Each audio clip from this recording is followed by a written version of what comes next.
feeling that this is gonna be my day. Let's go to the brave space. Hello and welcome back to a new episode of The Brave Space. I am your host, Laila Monterey, and today I welcome a very dear friend of mine, Johanna Barton. She is a midwife with a background in sociology. She has been my personal doula. She's the mother of 2 boys, and she is also a very strong personality and has a lot to tell around today's topic, which is trauma and birth. Welcome, Johanna. Hi, thank you for having me. So, Johanna, would you like to tell us a little bit about your path into midwifery? Yeah, it was a long one. So my path to the birth world was a long process in the making. I studied sociology while I stumbled upon this topic, and I don't know exactly what drove me to it, but I noticed that I was really aware of pregnant women. I started to have this interest and talk a lot with other people about it. And then my interest started, was sort of kicked off. And then I got pregnant myself, and I was really determined to have a good birth experience, because I'd known other women who've had home births, and they told me about it. So I was sort of in this circle already, and I was really keen on this idea. So I had a home birth myself. And after that, I was just like, okay, I've got to do this, got to stay involved in this topic. And yeah, and then I wanted to become a midwife myself, and it took me quite a while to do so, because I had children and I had a family plan, and you can't really do it when your children are small because it's very hard work to do the training. And then someone told me about being a doula. I'd not heard of it before. And then I found out about doula training close to me, and then I did that because that was possible for me to do with the baby, being pregnant. So I did that, and then I worked as a doula for 3 years, and then I applied for midwifery school. Giving birth to a child is something that can cause a lot of anxiety in women. It is, of course, a very, very important life-transforming experience for a woman. Can you tell us, or do you want to share your point of view why it is such a topic that fosters anxiety? I think that we have a long history of women not being treated well during birth. You know, we've had different eras in our human history where women were really scared of dying. They didn't have the medical care available to them, or there was not enough knowledge around for hundreds of years to what birth work has become now. Is, you know, it's a highly medicalized affair. We know we have a lot of different procedures and drugs that were developed to save moms and babies, and I think for a long time this was not available. So sometimes people just died, and I think we've stored this.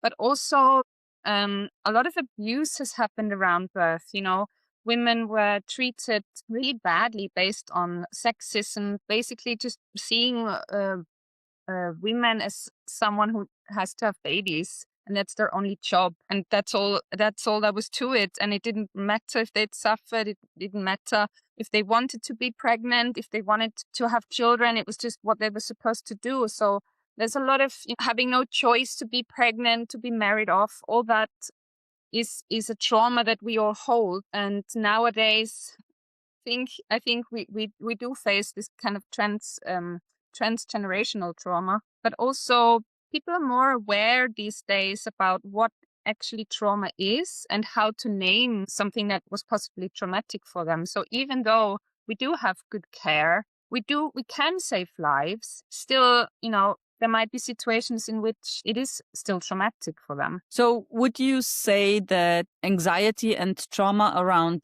giving birth has also a lot to do with having power and the choice over your own body as a woman? Oh, yeah, definitely. I think sex your own sexuality, your ability to have a good sex life and birth, they're so interconnected. And if you've had past experiences that were not good ones, if you've had abuse, rape, attacks, then that will translate in your birthing experience. Okay. And can you tell us which factors do affect the birth experience? It's like we talked beforehand about social structures and also power dynamics in the relationship between the mother-to-be and the father can affect a safe birth experience. If you have a loving relationship and you can hold and support each other, making a baby together can be the culmination of your love.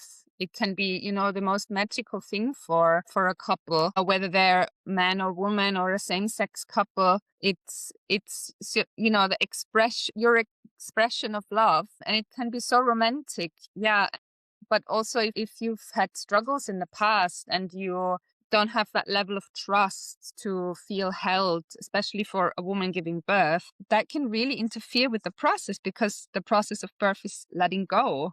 And if you can't let go because that person is present, or because, feel like you have to care for them instead of being able to concentrate on yourself, all that plays a part, of course. Yeah.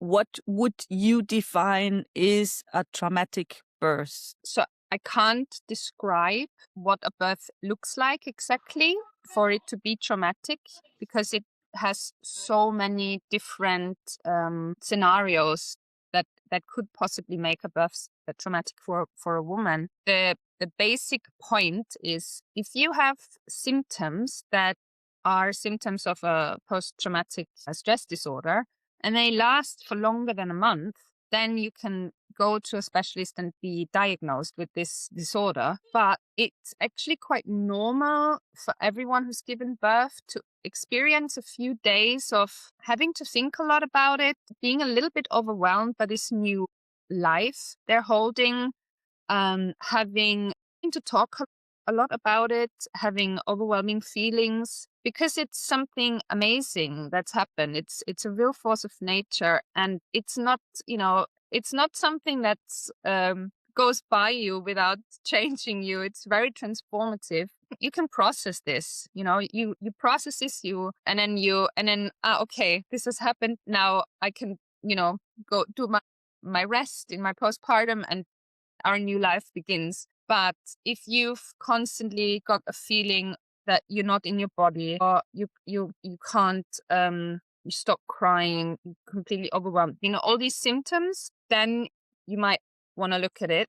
And the reasons can be so manifold. It can be something that's completely obvious for everyone because it's had an emergency, but it can also be something where everybody's thinking, nothing really happened. Why is she not happy? And then you have to look, what exactly was it? And then you have to talk to your therapist about it and look at exactly that moment that made you feel the way you did.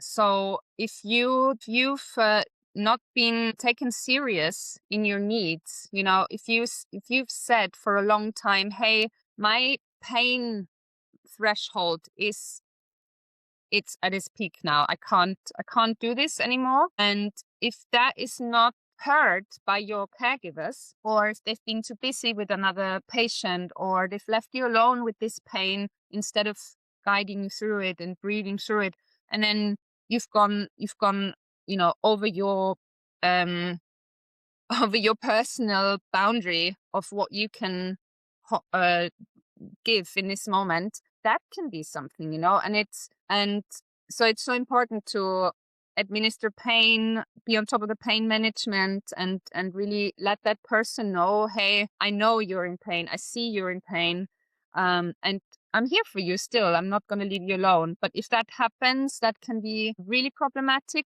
especially if this person has already had a history of trauma where that has happened, where they've been left alone as a child, or where they've experienced extreme pain in another scenario that can re-traumatize you, actually.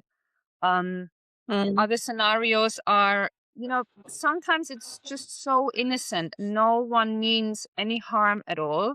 But imagine you, for some reason, you need to have an emergency cesarean or a cesarean for some reason, and your baby is not immediately breathing after birth, and they have to help it a little bit. So you're on the operating table, they take the baby and help it with the breathing, the doctors with the baby, the midwives with the baby, and then actually you're still in the operating theater and no one has told you, is this baby actually okay or not? And this can be just minutes. And in these minutes, you feel, my life, the life of my baby is threatened or it's possibly Yes. died.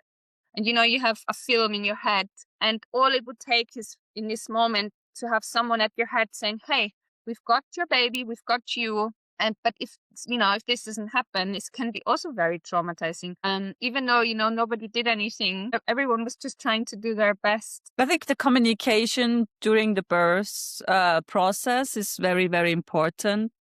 For me, it was very important. I have to say, I think a lot of women might be feel under pressure. Oh, I am a woman. it has to be my obligation that I have to do this. Of course, your body knows how to do this, but there can be complications around it. You are just so vulnerable in this stage. You hand your life and also you hand the life of your baby over to other people. You're really, really fragile. And it can do a lot to you. So you work as a doula and as a midwife, and we can share here openly that you have been my doula. You have been in the room with me while I gave birth to my daughter. I had a very beautiful birth experience. With friends, it came up that a lot of women didn't. So this is why I love to dig a little bit into this. And how would you speak up for the women? How would you support women as a midwife or as a doula when they are giving birth? So my role as a doula was quite different to what my role now as a midwife is. But obviously, I've learned a lot as a doula, and I like to take those things with me. They've shaped my kind of work, and I like to think that I'm a trauma aware midwife. And if I'm with a woman, if I'm in the birthing ward with a woman and she's getting contractions, then that would be a situation where usually in our medical care system, I've never seen her before. So the first thing, and very important as a midwife, is always you have to build trust. Because you're going to be in a very intimate situation. It's one of the most important days of that person's life. Building trust fast is really important. We typically be being a very friendly kind of way with each other so maybe ask her if it's okay on occasion if she's in pain, or if she wants me to touch her on her back, or if it's okay if I touch her hand, asking for consent, but also establishing a kind of familiarity. And it's, you have to be quite intuitive as a midwife and quickly learn what people like and not like, and just read the room a little bit. And if you have any knowledge, of course, of this woman's previous medical history, if you have any knowledge of a history of abuse or anything like that, then it's not a bad thing to ask about this and say, hey, I've read this in your file. Please let me know if anything I do makes you feel uncomfortable. Let me know, if there's anything that's specifically that you want or that would make you feel safer. Even things like people coming in the room, can be a little bit upsetting sometimes when you're in labor. Little things like that. Anything to make it a nicer atmosphere for this woman. And then really, really important, explain very clearly, we're doing things with your consent. When you do vaginal examinations, other procedures, you have to take it slow, take time, ask this woman, hey, we would like to do this examination now, and there's a specific reason for it. Is this okay with you? can we do it now? Or do you need some time? Shall I come back in 10 minutes? How do you want to do it? And always say, you know, whatever we're doing, you can say stop, and you can hold my hand while I examine you. Squeeze my hand if you can't say no, then, you know, I'll stop the procedure. You know, things like this. Stay in communication. Yes. Beforehand, we talked about statistics, and you told me that 30% of women would describe their birth as traumatic. And these are really like terrifying numbers. Why is that? Yeah. It's actually, I think the rate is 10 to 50% depending on the study. And that's a self-description of the woman. And then though a third of all women actually have measurable symptoms. So it's not something that they've just completely come up with, and it's not, yeah, I've had a traumatic birth, this and that. So it's like, it's a thing, it's a real problem. And that's a question that I will probably, you know, I will want to answer this question for the rest of my life. And there are a multitude of reasons. Bad communication is the number one. You know, what I've just described to you, this is something that I've learned, that you know, I'm very, very open to, but not everyone is. Not everyone is a trauma-aware birth worker. Not everyone has had the same learning curve, is maybe, you know, they've had trauma of themselves and not worked it out.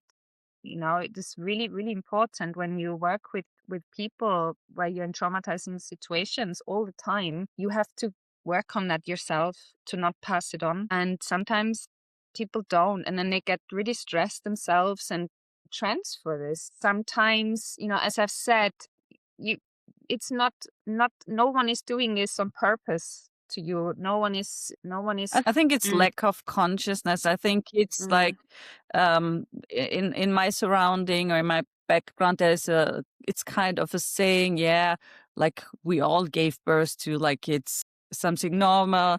We have the hospital, we have the doctors, but it's so much more. And as I am or was, I have to say it past, I was a trauma patient. We prepared my birth very, very carefully. You know that. Yeah. And I even swapped my gynecologist before I gave birth, because the doctor I had before, she made me feel so, so uncomfortable, and I was horrified. And I am so, so grateful. It was for me a brave moment to switch the doctor and to really say, like, I don't feel comfortable with the way you treat me in my pregnancy, and I don't see myself giving birth with this doctor. And it was also not an option for me. Like you say, we have this system that you go to a hospital and then you see the midwife for the first time or the doctor for the first time. It's not working for me. I need to know this person who I'm giving myself to. And he or she sees the most intimate things or parts of my body. I want to know who this person is. For me, it was very important to prepare my birth and choose the hospital where I want to give birth to, and also to choose the people who I want to be in the room. And you have been my doula, and we started to work together in week 20 of my pregnancy. And so I really felt like very safe, and I had a very beautiful birth experience. And but I also read a lot of books, and I put a lot of consciousness on all of these topics. Like, I am a person who likes to create the safety for himself to be able to let go and open up. But for many other friends of mine, I see when they give birth to, and I ask them, "Oh, where do you want to go? Where do you want to give birth to? And who's going to be your midwife and everything?" I mean, I sometimes I think, okay, maybe I'm not so open. I cannot let go. Maybe I'm a control freak. But most of the times, I feel like it's a lack of information, what's really coming up for you, and you see it in the moment when it's already too late and you cannot make the choices anymore, because later on I hear the mistakes, or I feel like, oh, I saw that beforehand. If you do this or that, it's going to be like this.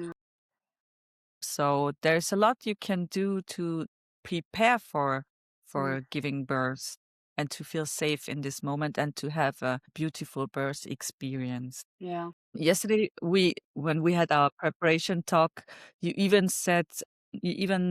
named this phrase tokophobia. What is tokophobia? It's the fear of being pregnant and giving birth. So, and people have this, and sometimes they have it before they've even given birth because they had traumatic stories, horror stories of their own mothers or grandmothers, friends, and sometimes they've already given birth and they've had a bad experience, and that's why they have it before they continue their family planning. But yeah, I to touch upon what you said before, and I think this also relates to the fear of birth, is this fear of disappointment. I think many people don't want to plan ahead and inform themselves because they're keeping this at a distance out of fear of being disappointed. And they, there's things like birth plans and people planning their dream home birth or whatever. And then people sort of push that away a lot of the time because they say, hey, now birth is unplannable and I don't want to, set myself up for failure and disappointment if something happens. And this is something I hear all the time. And I don't think it's the right path. Personally, I have a big problem with this approach. I think, even a lot of birth workers support this approach and they say, don't prepare too much. Don't think about it too much. It's, you can't plan it anyway. But personally, from everything that I've experienced and how I've educated myself, you're not planning a perfect birth so everything goes exactly the way that you think this will happen.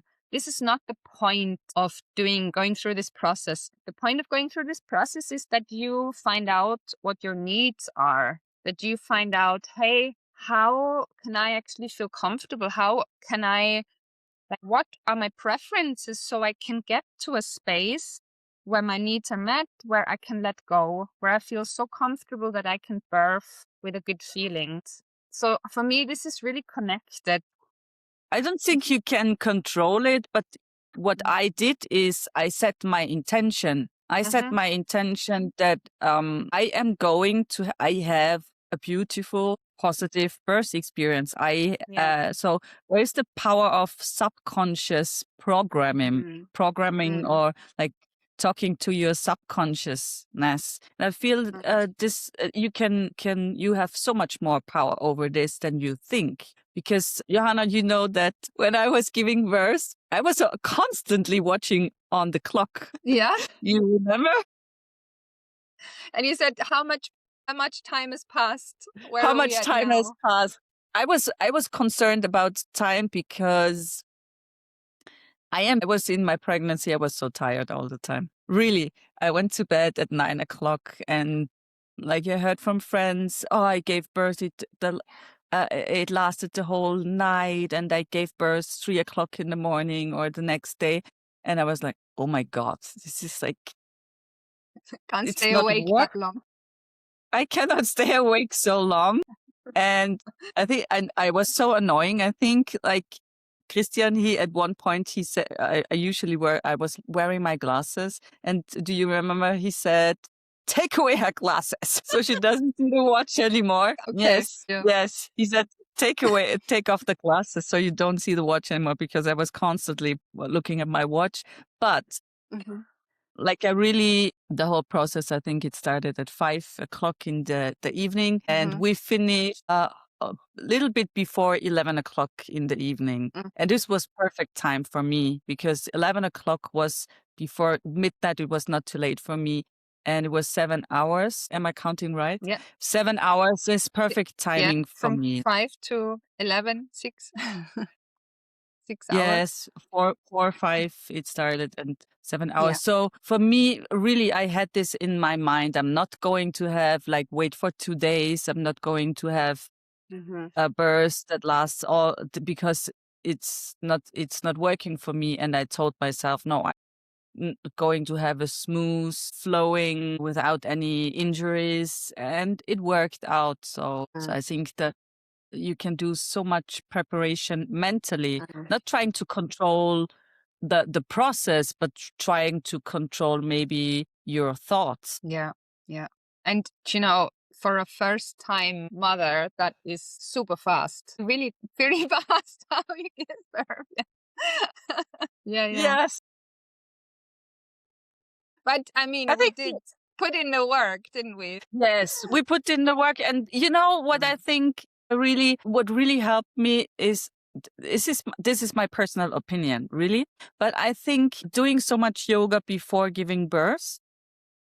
Yeah, it's so helpful to have to be able to feel your own body well is so helpful as a tool during birth. If you're not used to feeling inside yourself and being able to say, okay, now I'm tensing this muscle, I'm relaxing this muscle, that'll really make it tricky for you. So it's good to be active before, but you can also be so sporty and so athletic that it's really hard to relax your muscles. That can be a problem with the pelvic floor. Yes, yes. You know, we talked beforehand. You asked me about the birth of my mother, how it was when she gave birth to me, because there is such a strong link between these two events, like when you were born into this world and when you give birth to your child. There is a really, really strong link between these two events, and you can pass on positive or negative birth experience. And I think nowadays, there are already doctors or midwives that ask you, how was your birth? How was it for your mother when you were born?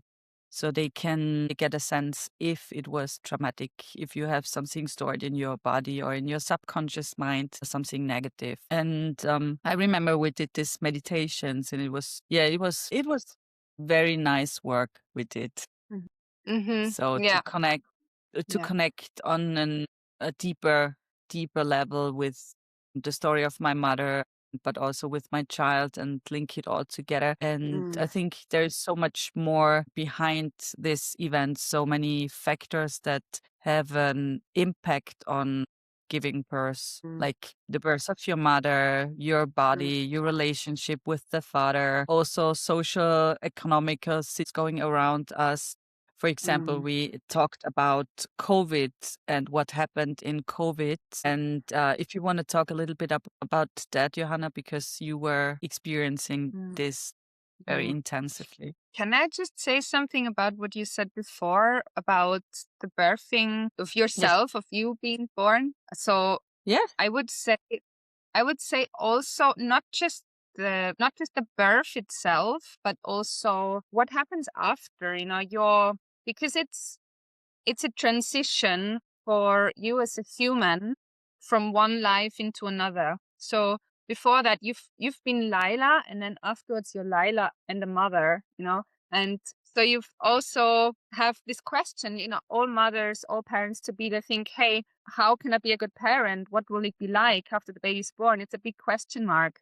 But all of these feelings, all of these, expectations, concerns, hopes are already present when, from the moment you're planning to have a baby or you're pregnant. And that can also really hold you back during birth. And I remember, I don't know if you're okay with me saying this, but you're very open about your birth experience. And I remember there was a point in your birth where you said, I can't do it. And, you had all these feelings come back and say, hey, no, I can't do it. I'm alone. I feel alone, and I don't know what'll happen. I don't know if I can do this. And, you had to work through this. It really shook you in this moment. And this is something that can be so hindering in this opening process of the cervix. You have to dilate your cervix, and especially the last few centimeters, they're often really challenging emotionally. If possibly the hardest part of the birth, the most challenging part emotionally, is the transitioning phase, which is the phase in the birth where your cervix is almost fully dilated. It's not quite there yet. And this is where the head needs to push through the cervix, but not, this is not the vulva. This is higher up in your pelvis. It can't be seen. It's an invisible process, but I find it fascinating and sort of magical. Like, why is this such an important moment in births, and this is often like a decision in the birth, like a decision point, whether this woman, I'm gonna do it or I'm not gonna do it, and where these inner Did I have wounds, this? yeah, I big had this time. moment.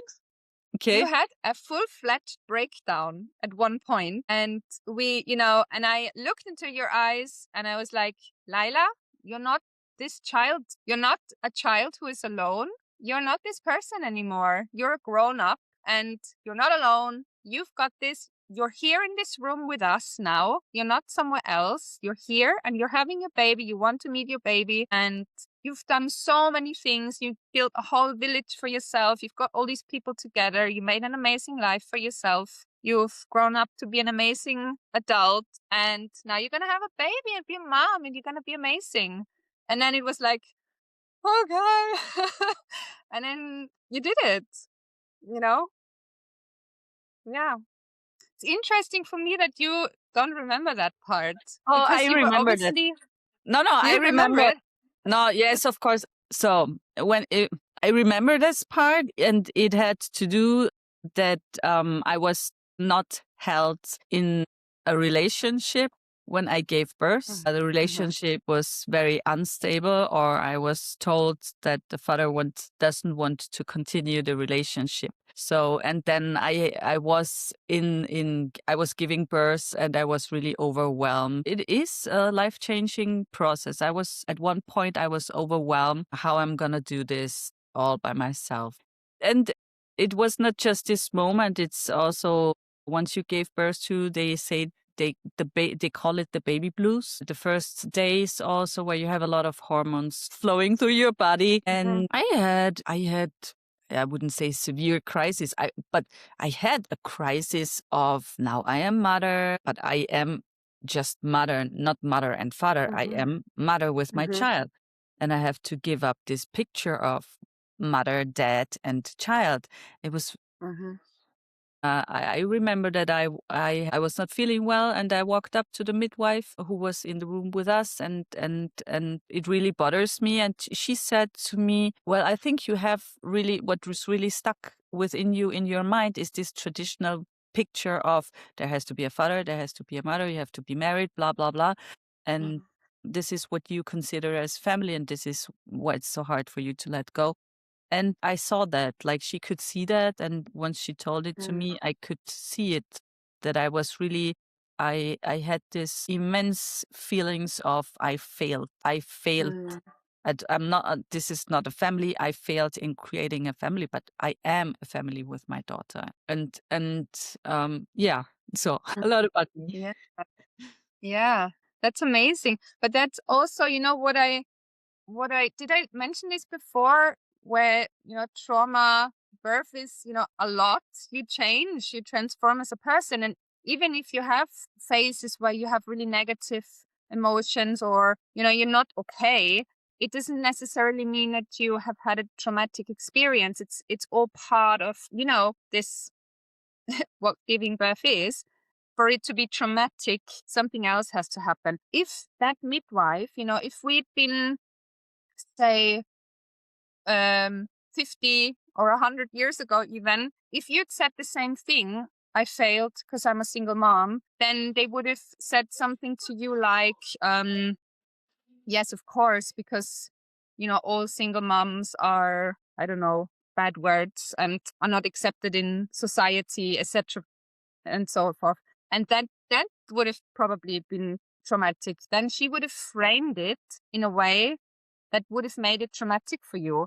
But because she was there for you and she framed it in this setting of saying, hey, now you've got an idea in your head that's not, it's one value, but it's not the truth for everyone. It's not, so she made it better. She didn't let it become traumatic for you. Well, especially because you have your story of trauma and childhood trauma. It was probably even more, you were hyper aware of how important this is and how you want to make it different than what you experienced for yourself. I would say that my complex post-traumatic stress syndrome and what happened in my life back then, that it made me a better mother. How should I say this? Not transfer it on to the next generation. Postpartum care and mental health in the 12 weeks after birth. What exactly do you want to touch on? The aspect of trauma and What is what to expect? It is generally important for women in the 12 weeks after they give birth to. What kind of support do they need? What challenges do they face? So on a physical level, this is the time for you to recover. You might not be able to see it after a spontaneous birth, but you have a wound where the placenta was adhered to your womb that needs to heal and shrink.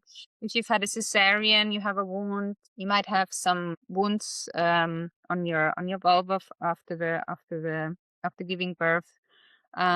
This is like a healing time for your body. It needs to recover from something that was extremely strenuous. It's like you've just done a marathon in extreme weather conditions, or you've just done a mountain tour. And what helps you? Sleep, nourishing food, warmth, and not doing chores. Get someone who helps you with chores, laundry, dishes, cooking. It's so good to have a bit of a plan beforehand. Who can help? What kind of recipes you want after the birth? Maybe you have some wishes, something you crave, and then people can bring that to you as a gift, or you might cook it for yourself and freeze it so it's easy for you to warm up. So those are the main aspects. And on an emotional and mental level, it's growing into this new role and getting to know your baby. It's, you've just met this person for the first time in your life, and they're gonna be with you for forever possibly. And it's you get to know them. You get to know, their cry sounds a little bit different if they need that or that. Cuddling time. Yeah, you get to know them. Really a good. You get to know them. That's really a good point, because somehow I had this idea in my mind, just because I'm giving birth to it, kind of know it beforehand. I know how it will be, but it's not. It's not. It jumps out of you. It doesn't jump And out. I know people talk about like the mother instinct, right? And I know, yes, you have an instinct to love this child and want to be able to protect it, but it doesn't mean that you know what to do. And what I always like to say is that you grow into parenthood step by step. You don't have to know everything. You can take it, one day at a time, and you learn more. And babies are so resilient, and we make mistakes all the time as parents. I love this saying by Jesper Juhl, the Danish pedagogue. I think he said something along the lines of, best parents I know make 20 mistakes a day, or something like that. Yeah, you know it. And I love this. Remember, I was really scared about everything, and I was so like, when she was crying to breastfeed her, I was Yeah. You're really stressed out.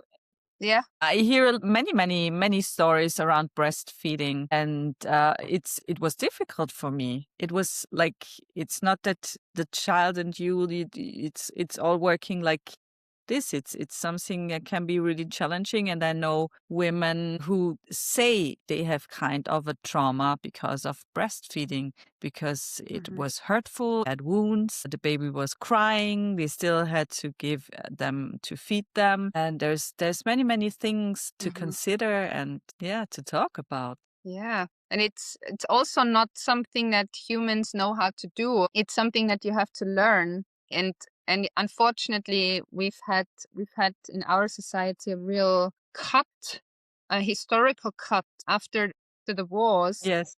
It was really, really out of fashion to breastfeed. many of the women who gave birth later didn't have mothers who breastfed them. So this family line was broken and no one had seen it or experienced it. That's a really huge, that did something to us and our ability to have positive breastfeeding experiences. So we're still relearning how to breastfeed well. And luckily we have a really amazing breastfeeding and lactation consultants now. There's such amazing research now about breastfeeding. And, you just have to find someone who can help you with this. And it's really important to know what to do in the early weeks and that you have to have your baby latch on. Otherwise, if you don't do this, your milk won't come. And people just expect this to happen, but they don't have the knowledge. And, it's crazy.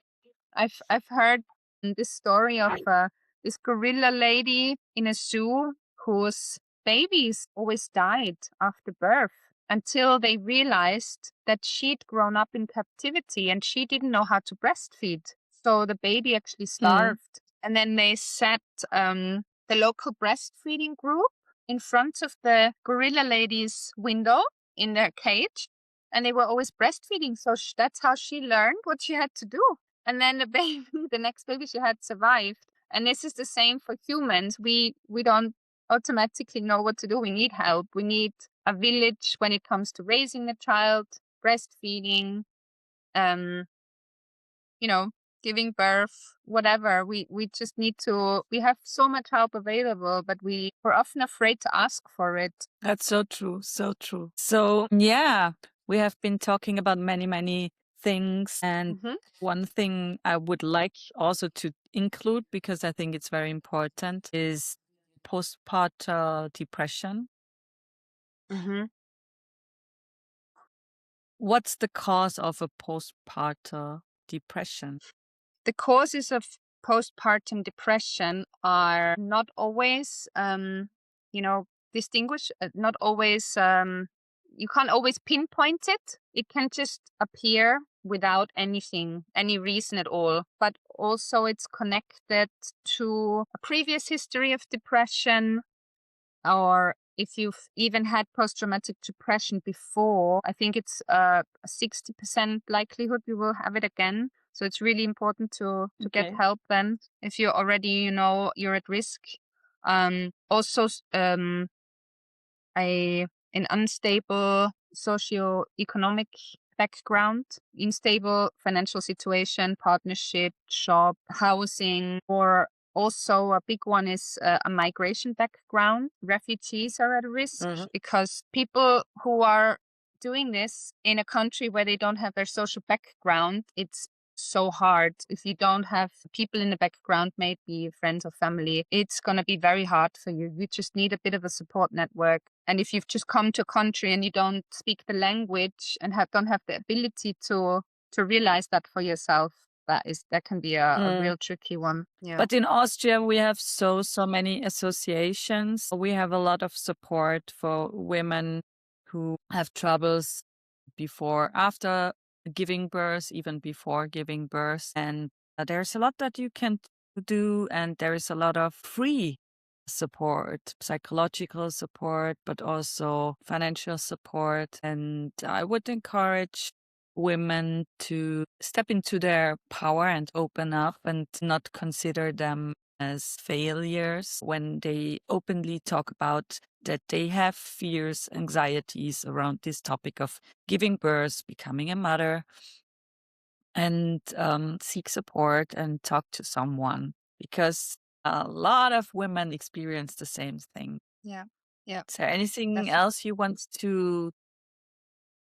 I would like to say that we have, if you've experienced a traumatic birth, or if you've had trauma in your life and you're pregnant or you're planning to have a child, it doesn't mean that you can't have another positive birth experience. And it doesn't mean that you can't be happy. It doesn't mean that you can't be a good mother. You can do all of these things. Your trauma is part of your story and it's going to stay with you. You'll have to integrate it and work on it. But it doesn't stop you from having an amazing relationship with your child. You can absolutely get to a point where you can have a good bonding experience and have a good attachment with your child, and reach out to the people in your surrounding who are professionals. There are professionals who help with bonding, breastfeeding, birth preparation, and yeah, it's absolutely no shame. It's a really, really good thing and a very good gift to yourself and your child or children. So thank you so much for devoting your time to learning more about this important topic. Hopefully see you in the next episode. Thank you so much. Tschüss, Laila. Bye.